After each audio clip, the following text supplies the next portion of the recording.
ഓം ശാന്തി. 23/9/2024. ഇന്നത്തെ മുരളിയുടെ main points.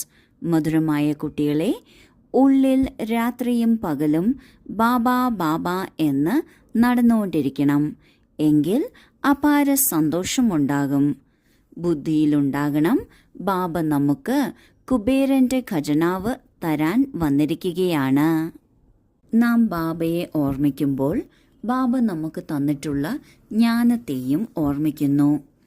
ജ്ഞാനത്തിൻ്റെ ഓർമ്മ വരുന്നതിലൂടെ നമുക്ക് സന്തോഷം ഉണ്ടാകുന്നു. കാരണം ജ്ഞാനമെന്നുദ്ദേശിക്കുന്നത് സൃഷ്ടിയുടെ ആദി മധ്യ അന്ത്യമാണ്. നാം സൃഷ്ടിയുടെ ആദ്യത്തിൽ എന്തായിരുന്നു, പിന്നെ എന്ത് സംഭവിച്ചു, ഇപ്പോൾ അവസാനം എന്ത് സംഭവിച്ചുകൊണ്ടിരിക്കുന്നു, ഇനി എന്ത് സംഭവിക്കാൻ പോകുന്നു എന്നത് ഓർമ്മയിൽ വരുമ്പോൾ സദാ നമുക്ക് സന്തോഷമുണ്ടാകും. സത്യയുഗം വരാൻ പോവുകയാണ്. അവിടേക്ക് പോകുന്നതിന് നാം ഓരോരുത്തരും യോഗ്യരായിക്കൊണ്ടിരിക്കുകയാണ്. അതിനുള്ള കുബേരന്റെ സമ്പത്തും ബാബ തരികയാണ്. ഇത് ഓർമ്മയിലുണ്ട് എങ്കിൽ സദാ സന്തോഷത്തിലിരിക്കും, ലഹരിയും ഉണ്ടാകും. ചോദ്യം: ബാബ ഏതു കുട്ടികളെ ഓണസ്റ്റ്, അതായത് വിശ്വസ്തർ ആയ പുഷ്പങ്ങൾ എന്ന് പറയുന്നത്? അവരുടെ അടയാളം കേൾപ്പിക്കൂ. ഉത്തരം: ഓണസ്റ്റ് പുഷ്പം അവരാണ് ആരാണോ ഒരിക്കലും മായയ്ക്ക് വശപ്പെടാത്തത്, മായയുടെ പിടിവലിയിൽ വരാത്തത്. ഇങ്ങനെയുള്ള ഓണസ്റ്റ് പുഷ്പം അവസാനം വന്നും ഫാസ്റ്റ് പോകുന്നതിനുള്ള പുരുഷാർത്ഥം ചെയ്യുന്നു. അവർ പഴയവരെക്കാൾ മുന്നേ പോകുന്നതിനുള്ള ലക്ഷ്യം വയ്ക്കുന്നു. തൻ്റെ അവഗുണങ്ങളെ മാറ്റുന്നതിനുള്ള പുരുഷാർത്ഥത്തിൽ മുഴുകുന്നു.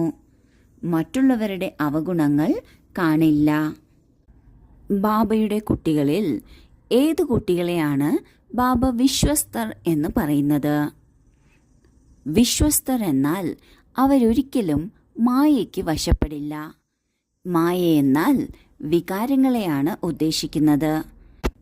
അവരിൽ നിന്ന് വികാരത്തിന് അടിമയാകുന്ന തരത്തിലുള്ള ഒരു പ്രവൃത്തിയും ഉണ്ടാകില്ല.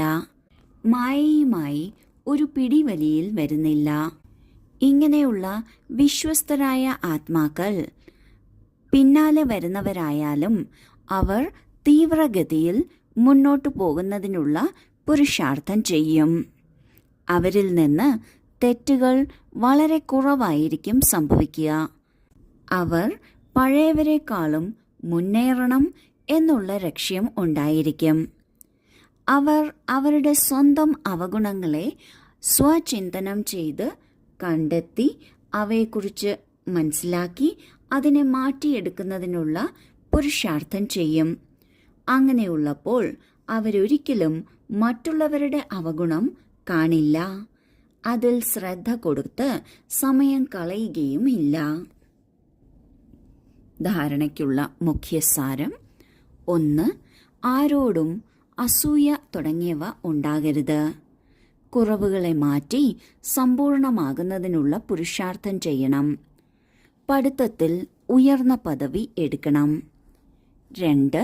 ശരീരം ഉൾപ്പെടെ എല്ലാം തന്നെ സന്യസിക്കണം.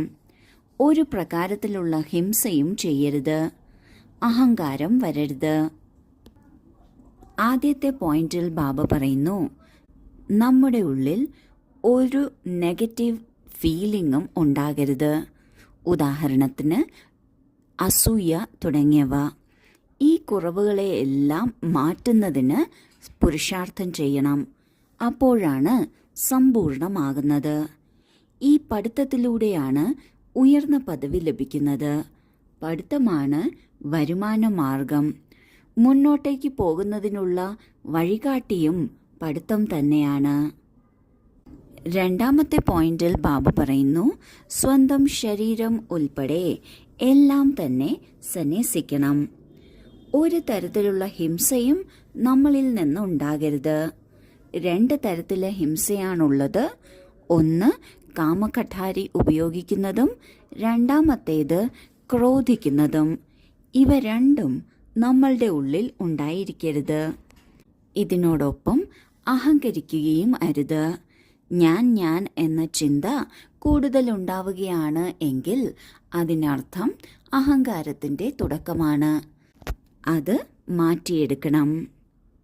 വരദാനം: അവിനാശിയും പരിധിയില്ലാത്തതുമായ അധികാരത്തിന്റെ സന്തോഷത്തിലൂടെയും ലഹരിയിലൂടെയും സദാ നിശ്ചിന്തരായി ഭവിക്കട്ടെ. ലോകത്തിൽ വളരെ പരിശ്രമിച്ച് അധികാരമെടുക്കുന്നു. താങ്കൾക്കാണെങ്കിൽ ഒരു പരിശ്രമവുമില്ലാതെ അധികാരം ലഭിച്ചു കഴിഞ്ഞു. കുട്ടിയാകുക അർത്ഥം അധികാരം എടുക്കുക. ആഹാ, ഞാൻ ശ്രേഷ്ഠ അധികാരി ആത്മാ. ഈ പരിധിയില്ലാത്ത അധികാരത്തിന്റെ ലഹരിയിലും സന്തോഷത്തിലും ഇരിക്കൂ. എങ്കിൽ സദാ നിശ്ചിന്തമായിരിക്കും. ഈ അവിനാശി അധികാരം നിശ്ചിതം തന്നെയാണ്. എവിടെ നിശ്ചിതമാകുന്നുവോ അവിടെ നിശ്ചിന്തമാകുന്നു. തന്റെ സർവ ഉത്തരവാദിത്വങ്ങളും ബാബയ്ക്ക് നൽകൂ. എങ്കിൽ എല്ലാ വിഷമങ്ങളിൽ നിന്നും മുക്തമായി തീരും. എപ്പോഴാണോ നാം ബാബയെ തിരിച്ചറിയുന്നത്, നമ്മുടെ ഹൃദയത്തിൽ നിന്ന് ബാബ എന്ന് വിളിക്കുന്നത്, അതോടെ നമ്മൾ ബാബയുടെ കുട്ടിയായി തീരുന്നു.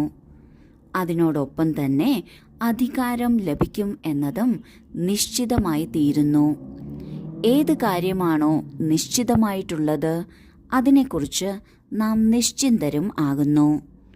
ഇതിനാൽ തന്റെ എല്ലാ ഉത്തരവാദിത്വങ്ങളും ബാബയ്ക്ക് നൽകുകയാണെങ്കിൽ നമ്മൾക്ക് എല്ലാ വിഷമങ്ങളിൽ നിന്നും മോചിതരാകാൻ സാധിക്കും.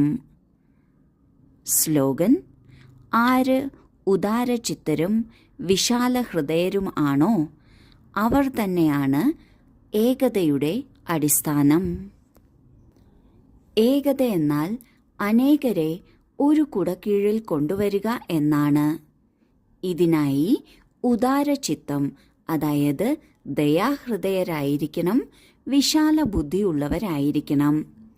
എന്തെല്ലാം വൈവിധ്യമാണോ എല്ലാവരിലുമുള്ളത്, അവയുടെ ഇടയിലും എന്താണോ സമാനതകളുള്ളത് അതിനെ മുൻനിർത്തുന്നതിനുള്ള കഴിവിനെയാണ് വിശാല ഹൃദയമെന്ന് പറയുന്നത്. ഓം ശാന്തി.